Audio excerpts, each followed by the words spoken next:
Start reading Metamorphosis by Franz Kafka and talking to a few of you. It seemed like some of you are like, I don't really understand what's going on. The long story short of that is what this book is. It's kind of almost a surrealist novella. You know, it's very short. It's on the list of 100 books that everyone should read before they go to college. It's a short read. That's also part of why I want you to take a look at it.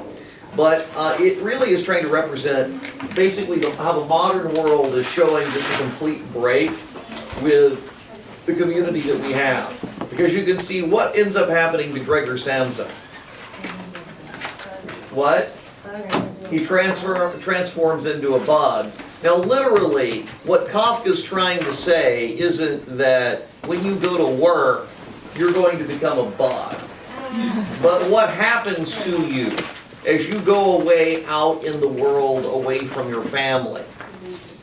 You lose yourself. You lose your identity. It's almost what he's trying to say is like you don't become a bug, but it's almost like the pressures and ideas of your world are so far removed from your families that it's almost like you have no connection anymore. Okay? I mean, you think about it. Do you have the connection? Do you know what it is that your parents do and the pressures that they have? Do they know the pressures that you have? That's what Kafka's trying to get at, is that, you know, we have kind of lost that agrarian sense where everyone's working together. And when you're out doing your thing, you know, everyone's, you know, career supposed to be career focused in this modern world. We're supposed to be out doing those things, but what we're actually doing is drawing some deep divisions between the people who are supposed to be closest to us of all. And as you read through this, you'll see what happens between his family members, in particular his sister and he. And he's trying to make a point about how the modern world, modernity, is driving a wedge of separation between us as human beings. And I think that's kind of where that's the broad picture. So it's not just about a bug. Yes. Sorry, just me. Shedding a small tear. All right. We picked up a little bit last time on the Industrial Revolution. We're going to kind of be piggying back on that a little bit. We're going to be looking at the isms in the 19th century as we move forward here a little bit. One of those isms that we're going to be taking a look at is nationalism today. And we're going to be looking at the rise of a couple of revolutions in France, continued revolutions, not the big revolution, but other ones, revolutions of 1848, and the rise of modern Germany and the rise of modern Italy, because they came about the time of the Civil War. We're going to take a look at 19th century nationalism. France, there are a couple of more.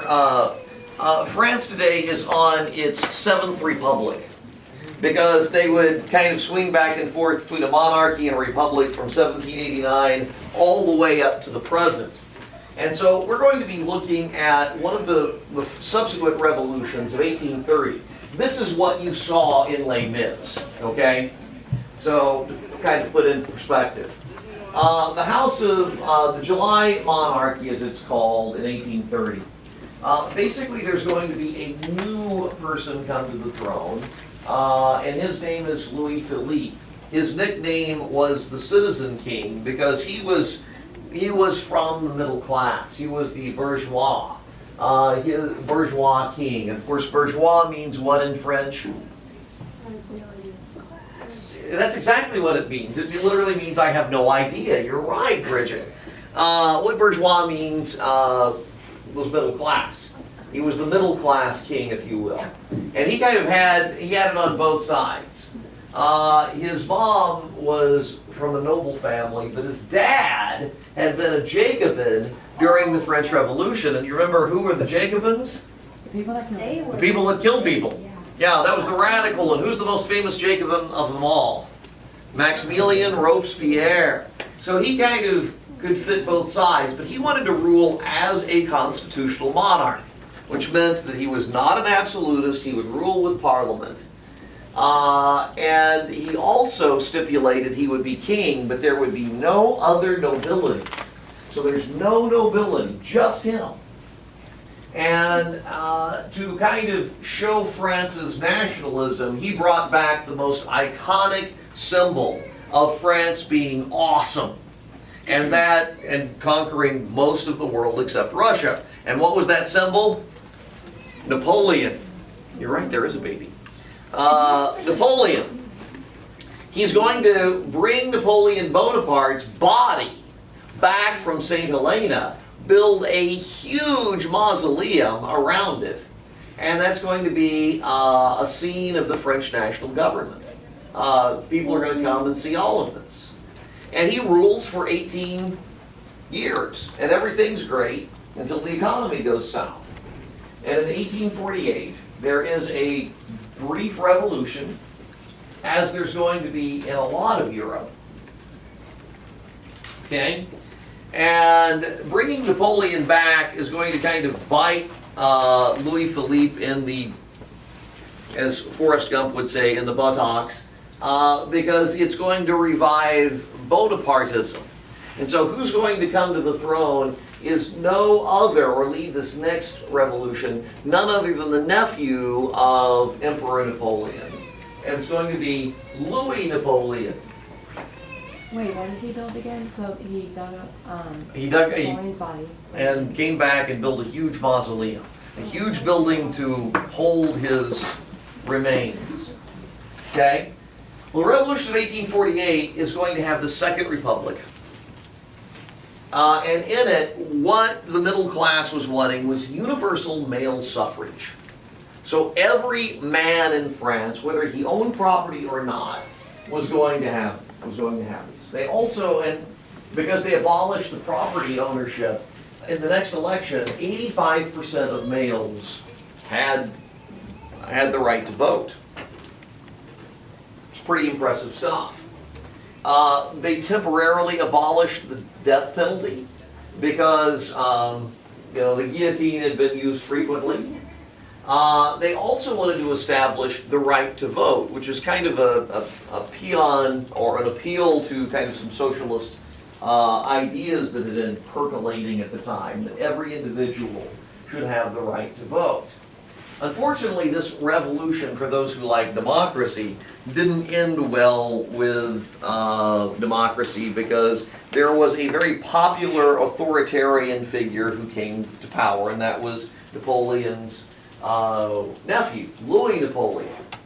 And he had what was called a plebiscite. And on December 20th, 1848, Louis Napoleon was elected as their new king with 70% of the vote. So the Bonapartes come back.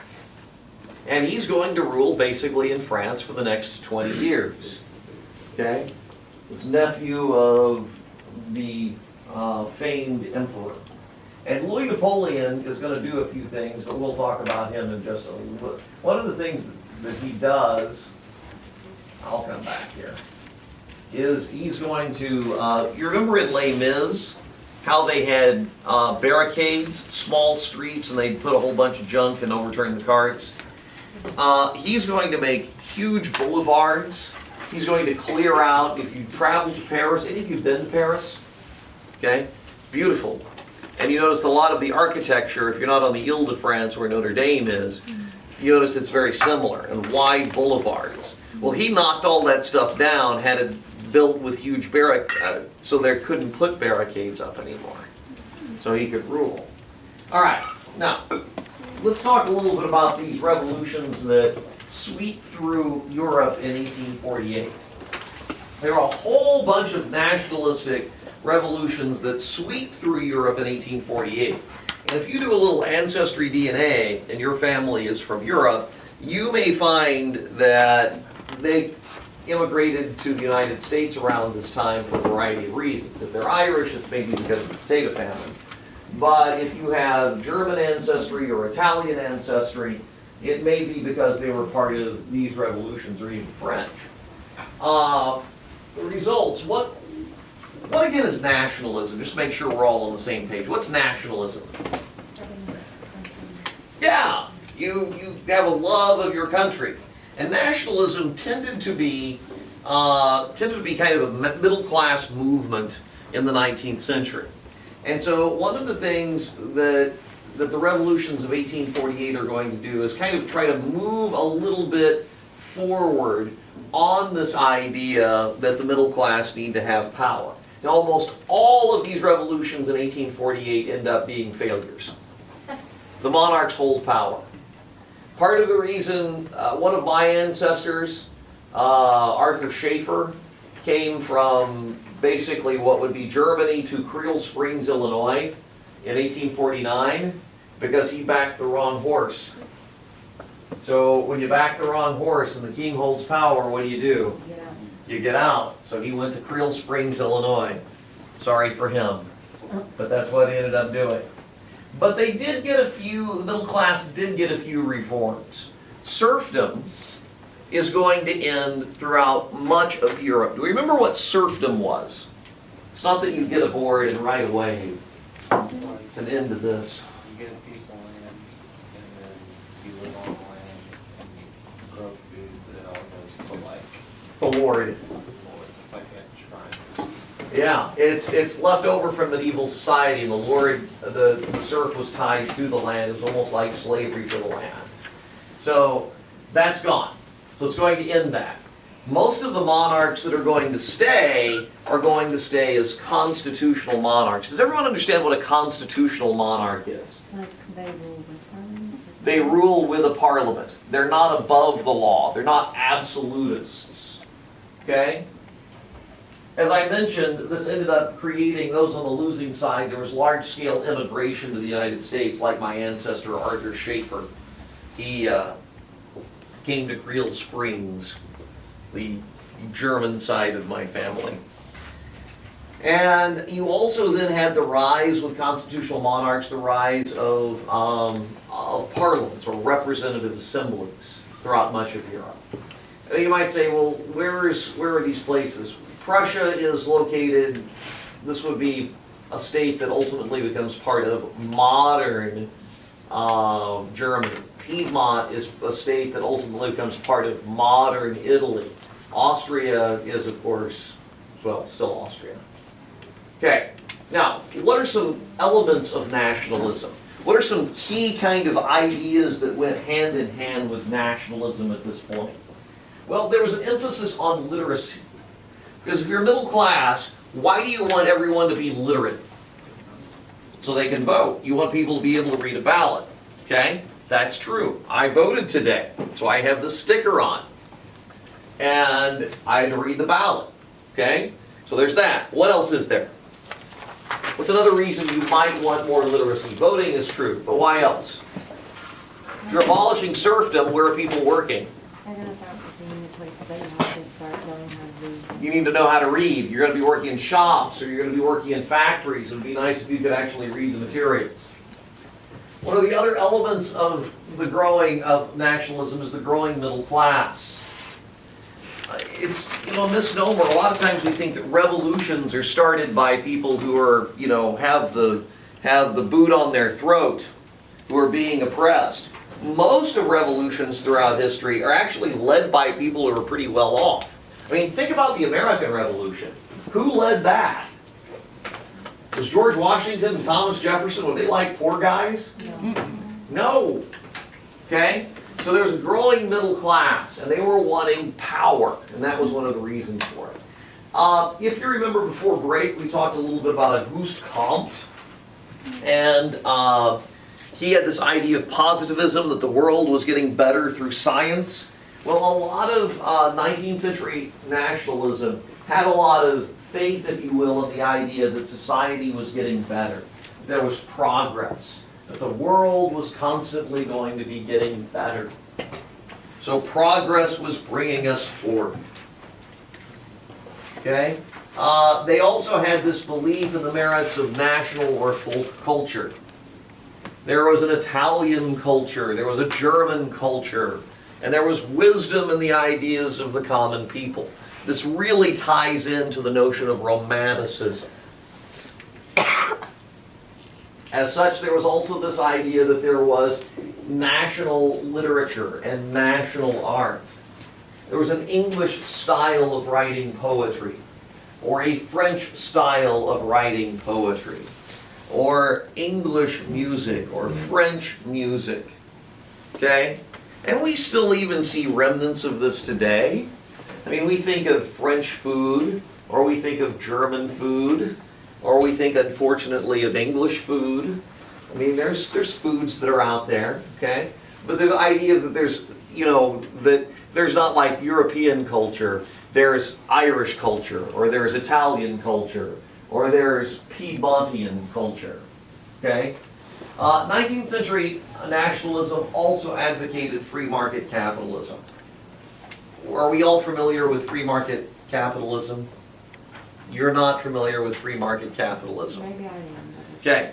Remember a good friend Adam Smith, Scottish philosopher of the Enlightenment, basically believed in the invisible hand of the market. Okay? What's the role of the government in the economy? What's the role? Laissez-faire means hands off. So the government should not get involved. Free market, that is private businessmen should, and private property is the root of all freedoms. Universal suffrage. Every man should have the right to vote.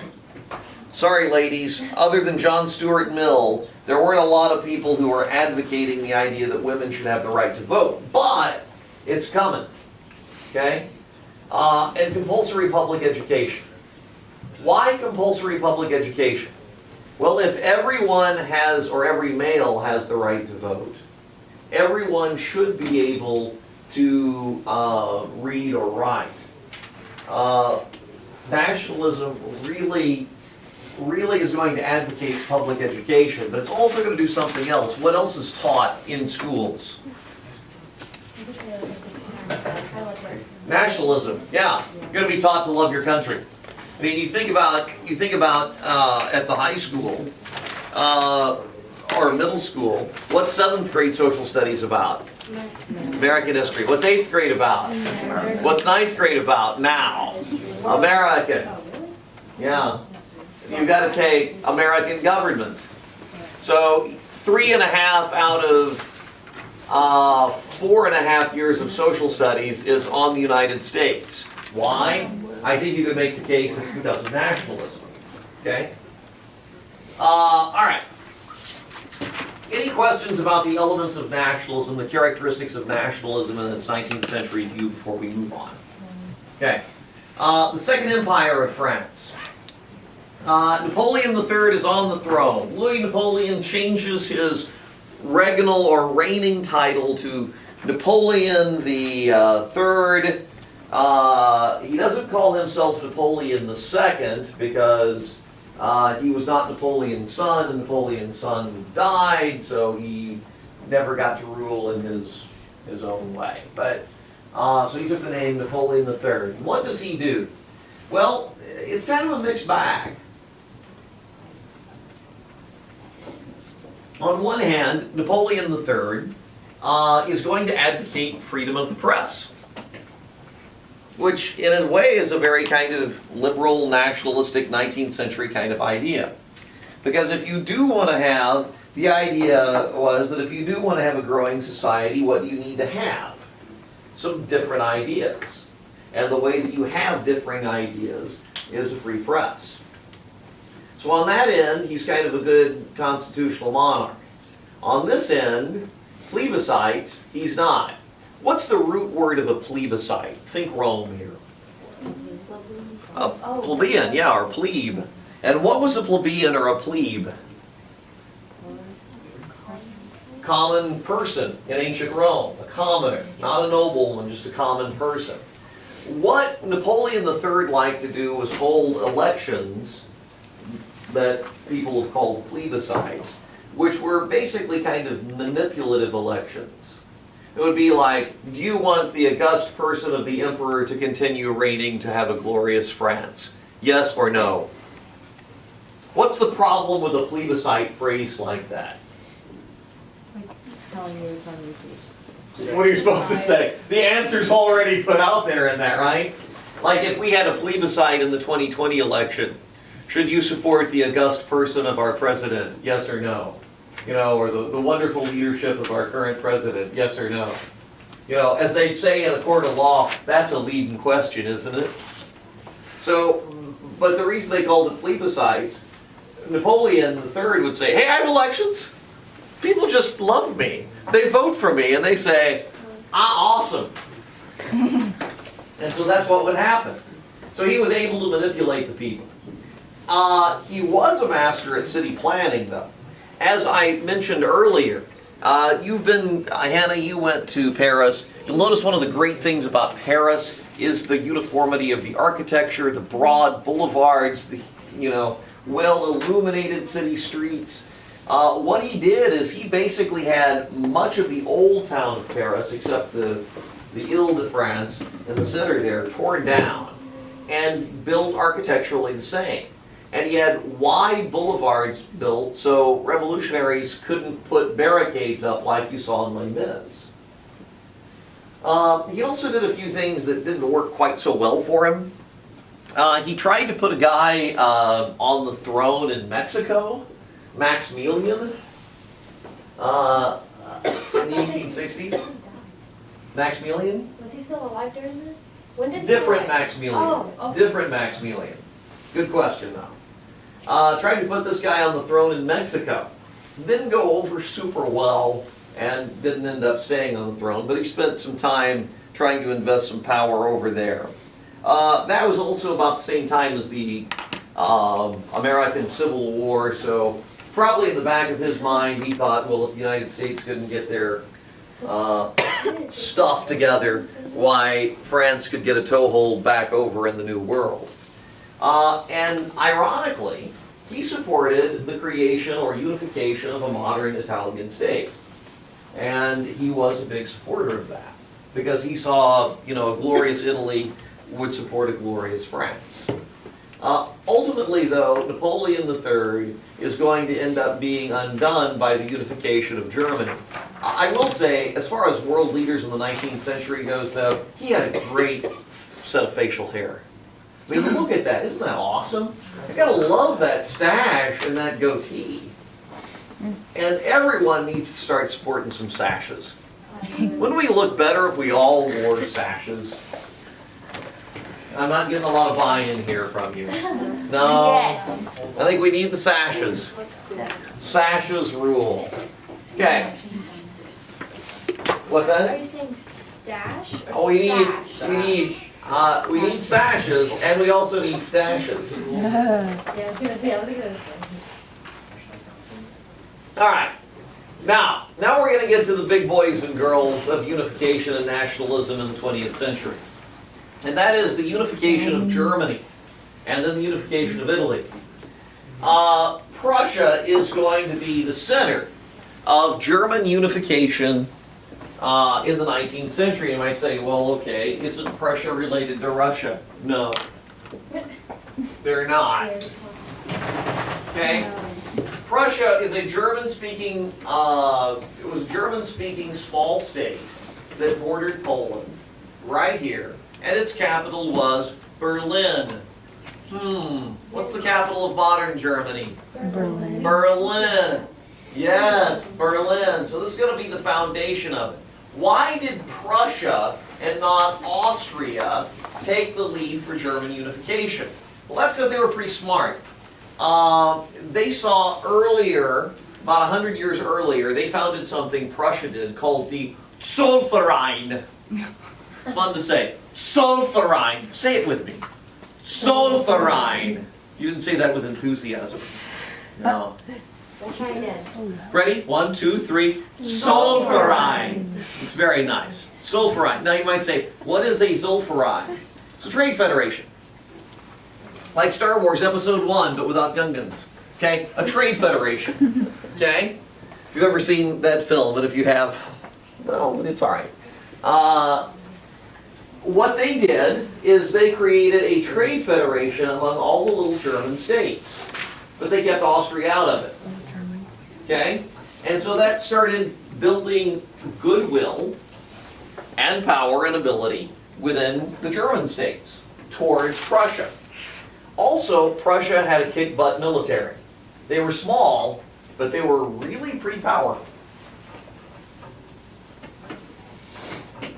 Then by the 1860s, they had a new king by the name of Wilhelm I, who appointed a dude by the name of Otto von Bismarck, who we have a town in St. Francis County named after. Bismarck. And Otto von Bismarck was a Prussian Junker, spelled like junker literally, which is the German term for nobleman. But I like saying Junker better because it just sounds more awesome than nobleman. Otto von Bismarck was a German nobleman, a Junker. And he had contempt for democracy. He had contempt for a lot of those sorts of things. But he had contempt for constitutional government, representative government. But he wanted Germany to be unified as a great power, and always felt like the German people had taken a back seat to the English and the French because they were unified. So this quote by Bismarck pretty much kind of gets at his whole idea. The great questions of the day will be settled not by speeches and majority decisions, but by blood and iron. What does that tell you about him? He was a tough guy. War. Oh, what's it good for? German unification. That's what it's good for. Oh. Oh yeah. So what does he do? He starts 2 wars to get Germany unified. And by the way, I dig that hat. He got some major bad. It's like Bowser. Isn't that nice? That's an awesome hat. And that's an awesome stash. Maybe I should just shave this down here and just go boom like that. My Bismarck look. Get a hat like that. Oh man. Alright, so what does he do? He says, look, what's the other major German state that the little German states will look to leadership? Austria. So what do we have to do to make sure that people follow us? Take out Austria. So he declares war on Austria. And, you know, it's kind of contrived that they go to fight. And I think I mentioned before you that Prussia had a kick-butt military, and it was also very modern. Austria's was very regal and very noble. They had nice swords, nice horses. And guess what Prussia had? Guns. 16. They had, not guillotines. Come here, I must chop your head off. Put your head down here. Okay. They transported their troops by train, not by horse. Which means Move what? fast. Move fast. There. They also used guns. They also used, not swords. And basically, they took out Austria incredibly fast. Prussia did? Prussia did. About 8 weeks. Oh. But when the war was over, how did Prussia treat its German brother Austria? Very nicely. Said, yeah, we kicked their butt, but we're nice to them because they're German brothers. We're not going to take their territory. We're not going to hold them back. So if you're a little German state now, who are you going to line up behind? Austria? Prussia. You're going to line up behind Prussia, aren't you? You're going to say, Prussia, Prussia, they're our man. If they can't do it, no other German country can. And so that's what would happen. And now, they're going to do something else. Bismarck is going to have another war. And Bismarck, even though he's not the king, he's really the guy who engineers all of this. So what he's going to do is engineer something called the Franco-Prussian War. And the Franco-Prussian War is between what 2 countries? France and Prussia. And it all is just all over a made-up little thing that Bismarck manipulates. Basically, just stirred the pot. That's what he did, stirred the pot. He manipulated Wilhelm I on his insecurities. Don't you think it'd be better to have a king of Spain who actually spoke Spanish? I mean, wouldn't that be kind of a good thing? Kind of understand what's going on here. So what does he do? No, he doesn't teach him Spanish. He knows that Wilhelm I, the king of Spain, I'm sorry, the king of Prussia rather, I apologize, is soaking in the baths. He is at Eames, kind of at spa day, soaking in the bath and all of this. So what Bismarck does, goes to his king, Wilhelm I at Eames, as he's soaking in the hot tub. Okay, join the hot tub. And he goes in and he says, "Hey, king, you know, I got this telegram from Napoleon III, and he basically said that you know, you guys aren't the Hohenzollern folks aren't fit to be kings of Spain. We need somebody better to rule the Spanish people than you and your family." He says that's a Wilhelm? Yes. Now, did he take that out of context? Yes, a little bit. But it worked like a charm. Wilhelm said, "He has insulted the German people, he has insulted the Hohenzollerns, and we will move to war." And the war comes. And all of the little German principalities, or many of them, come to the aid of Prussia. And who is the #1 power in all of Europe at this time? Prussia. Not Prussia. It's France. France. And all of these German little states come together under Prussia's leadership. And they are the big dog. France is the big dog. They're the country that everyone emulates. And like, if you go to the St. Louis Art Museum, or like they like to call it, SLAM today sometimes, and you go to that lower level that's got a whole bunch of furniture in it. Do you guys ever do that? Yeah, it's kind of weird. It is kind of weird, but I kind of like it. Yeah. I enjoy that. They'll have a lot of stuff that's called Second Empire furniture. Second Empire is referring to the Second French Empire with Napoleon III.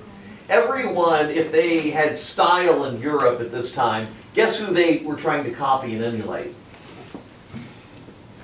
France and the Second Empire. Everyone was trying to look like France.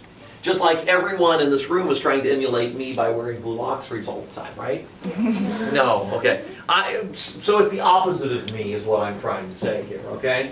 So, France was what was in vogue, what was in style, what people loved. And basically, in less than 15 months, guess what happened? France got its clock cleaned. Second Republic fell. And you're confused. Yeah. So I thought Prussia was going to Spain. No, they didn't care about it. Look, Bismarck didn't give two hoots about what happened in Spain. What was he just trying to do? He was just trying to start a war and get his king ready to fight. He didn't care anything about Spain. He wanted to unify the German states around him, and what's the way they to do was to take out the big dog. And who's the big dog? France. And they took out the big dog, and it humiliated France. Okay? They signed the peace treaty at a little palace in France you may have heard of called Versailles. Yes, there'd be a little memory when the French and their friends win World War I. Guess where they make the Germans sign the next treaty? Versailles. At Versailles. I have a question. Yeah. So, did Napoleon III send like the letter and then Bismarck got it and then he went for like Wilhelm? Yeah, now keep in mind, it's not like Otto von Bismarck is like stealing mail. He's the chancellor. He's like the king's right-hand He man. just twists the words. But he twisted the words. Okay? And it worked for him. And so Napoleon III is going to fall. He's going to be replaced in 1871. Germany is going to take, if you remember in the 30 Years' War, France took from the Holy Roman Empire or the German states, the Alsace-Lorraine, where Strasbourg is, coal-rich territory. Who's going to take it back? Germany's going to take it back. Okay? World War I, who's going to take it back? France. Who's going to want to take it back in the 30s? Yes, Germany. Okay? And this is the creation of the Second Reich for Germany, or the Second Empire for Germany. You're probably more familiar with the Third because of Hitler and his propaganda, but there's that. So now Germany's unified in 1871. So modern Germany, as you and I know it, did not exist until 1871. That's count them, 6 years after the American Civil War. Germany is now unified for the first time. And Bismarck is going to be doing a few things while he's ruling Germany. And he rules basically from 1871 to 1890 until Wilhelm II fires him, which was a big mistake for Germany, but sorry. Kulturkampf. He basically says Kulturkampf. I love the German language because you make new words by taking two words and swooshing them together. And you can probably tell what that means. Kulturkampf. What's Kampf mean? Camp? Life. Oh. Struggle or war. Oh. Mein Kampf, my struggle.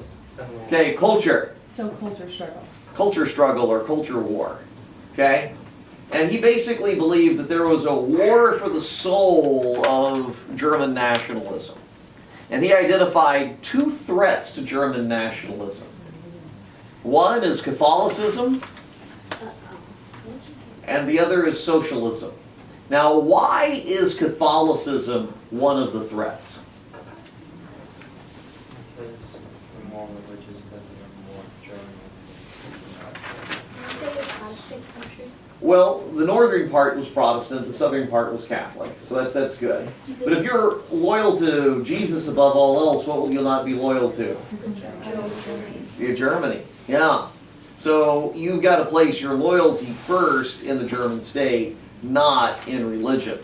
And the Catholic Church, with the Pope in particular, seemed more of a threat than Protestantism to him for that.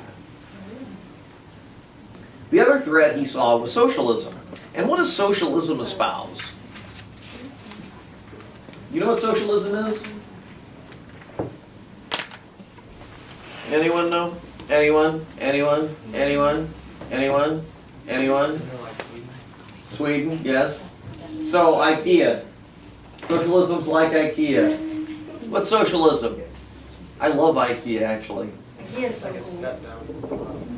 The step down from communism. Okay. It's not like What does it do? there. What does it do?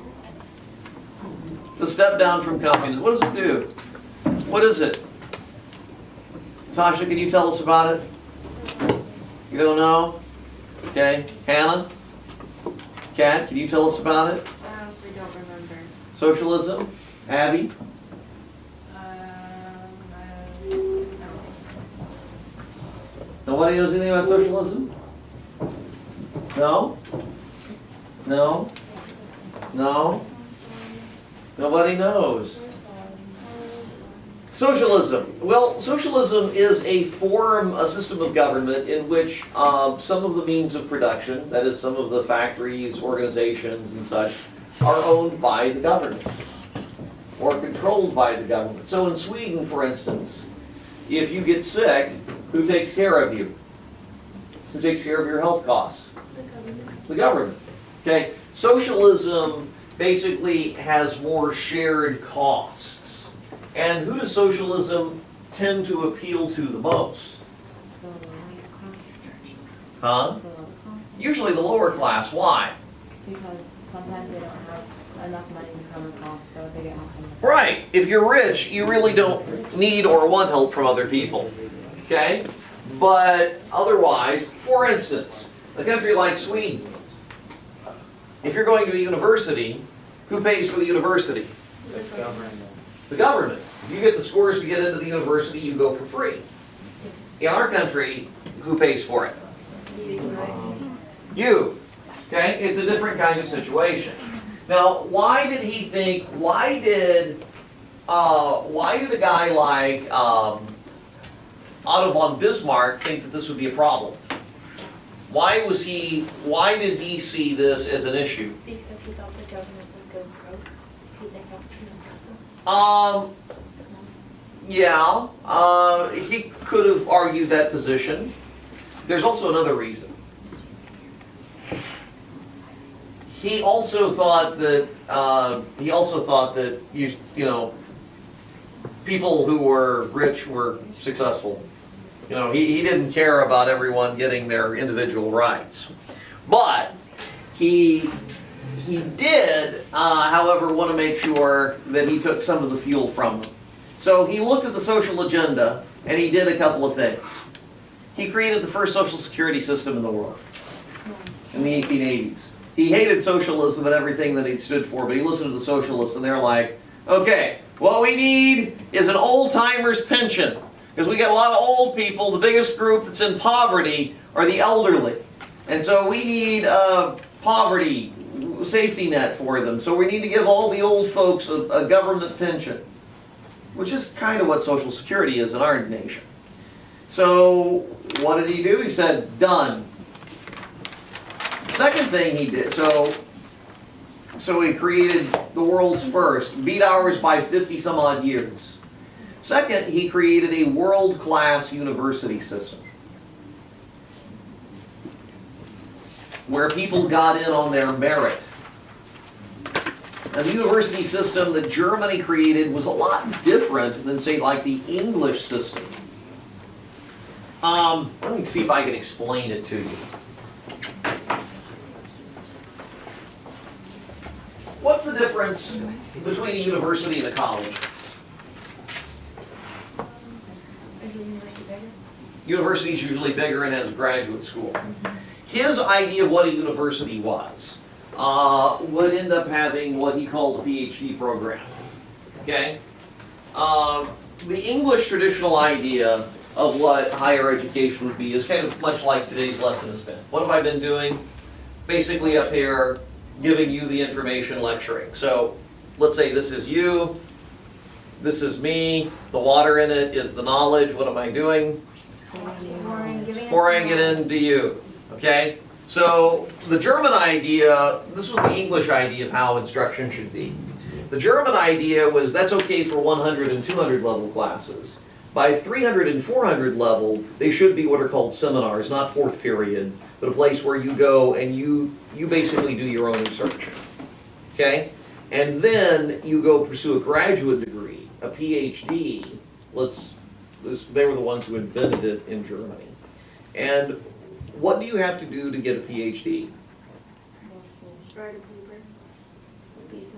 Dissertation. You do original research. Yeah, you create more knowledge. The idea wasn't just to recite or regurgitate previous knowledge, but you need to create new knowledge. Now, if you create new knowledge, now in history, there's some limited applications to that. But let's say it's engineering or chemistry or biology or physics, what does that end up doing? It ends up doing what? Revolutionizing science and industry, right? And technology. So, you know, he's one of the fathers of this move toward this. And who can go to the university? Anyone who's got the scores can go for free. You know, and not to get political today or anything, but how much of whether you go to a good university, selective university or college, is based today about what your family's bank account is? You know? I don't know if you've been following the admissions scandal, college admissions scandal that's out there right now, but you know, it's kind of sad. And so Bismarck, he didn't do this because he was trying to be a touchy-feely good guy. He was just trying to shut up the socialists. Okay, I've done this. This is what you wanted. You wanted this as well. I've done this. Now go home and shut up and be loyal to the German state. And it worked. He feared socialists because they were an industrialized country, okay? And so this is kind of where he's coming from. But, you know, this idea of what higher education should be is pretty much what ended up catching fire in the United States. By the way, do you know what one event, this is a little off topic, what made the United States have world-class universities? One person more responsible than anybody else for the United States having world-class universities. No? Nobody knows? Hitler. Wow, you were right. I was right. Hitler. Hitler. You know why? Germany had the best universities in the world, and what did Hitler do to all of his freethinkers? Yeah, he basically either killed them, or if they were smart freethinkers, they took the train out of town.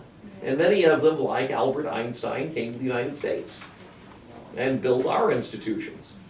So anyway, just a little aside right there. What institution did Einstein go? Well, he was involved at Princeton.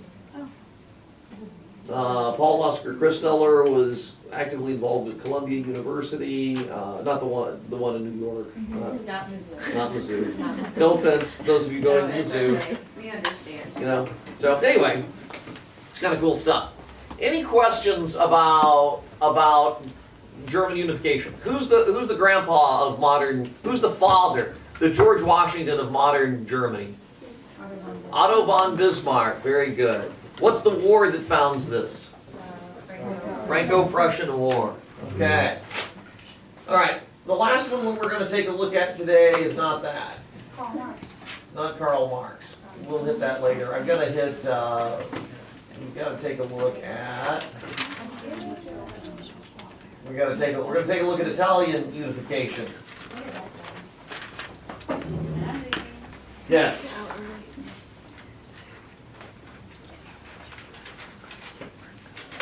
Italian unification. What time do we get out of here today? 40. Italian unification. One of the things about Italian unification, if you look at Italia was not unified until the 1860s. What was the major political power in Italy for about over 1,000 years? Rome, ruled by the Pope. Yes, the Catholic Church not only was the spiritual leader, it was also the earthly leader. They ruled in what were called the papal estates. Now, who opposed Italian unification? The Pope, or as they say in Italy, Papa. Why did Papa say no? Why would Papa say no? It's like a Madonna song from the 80s. Papa don't preach, but I'm the Pope, and what am I supposed to do? It's my job, but don't preach it to you. Okay, now, what is it? Sorry. Little 80s throwback time for you there, boys and girls. Now, what is the, why would the Pope be against Italian unification? He wanted to keep his power. I want to rule this land. So, these guys are going to be the George Washingtons of Italian unification. These guys, the first one is Giuseppe Manzini. That sounds very Italian, doesn't it? Giuseppe Manzini. And Manzini basically was the guy who came up with the idea of an Italian estate. And he never actually got it. But he came up with the idea. He said, there's an Italian character. There's an Italian history. And who did he appeal to when he said we had a great, glorious history? What culture came from Italy? The building blocks of them. Well, the Renaissance. Older than the Renaissance. It's Rome. Yes. We are descended from the Romans. And what were the Romans? Great. We had an empire for 1,000 years. And what did we give the world? Everything. Indoor plumbing. Sports stadiums. Jesus. We gave togas. We gave them about everything. Blood sports. Snails. All the good things that come from a life. So he wrote all about these things, yes. Escargot. Oh my goodness, sorry. You ever had escargot? No. No.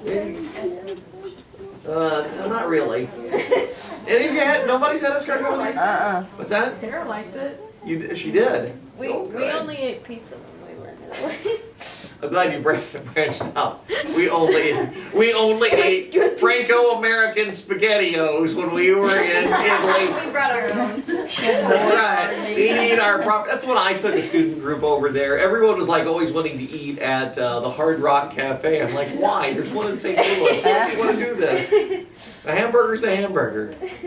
But it's all right. It's all good stuff. All right, we'll stop there today.